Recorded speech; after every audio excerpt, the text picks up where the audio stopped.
Monday morning, let's get to a story still developing out of the district this morning. Unpaid traffic tickets. We told you D.C. Public Works Department reported millions in unpaid tickets last year, and now we wanted to find out what's being done to fix that. Jess Arnold spoke with the council member in charge of that committee.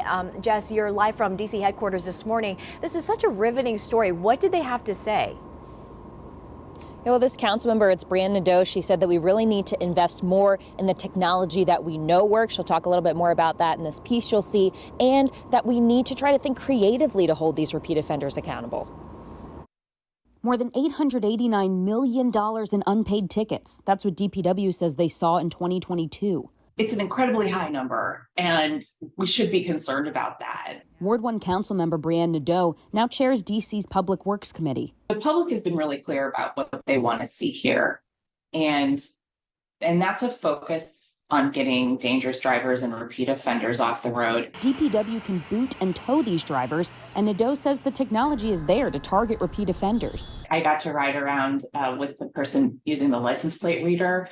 When there's a scofflaw vehicle, that's one with unpaid fines, it pops up like a big alert on the screen so that we can call for a boot or a tow. The technology is actually with us. It's just making sure that as a government, we're prioritizing safety when we think about parking enforcement. DPW shared in a FOIA request that in 2022, they booted about 783 cars a month. They also shared that at the beginning of this month, there were more than 780,000 boot-eligible vehicles.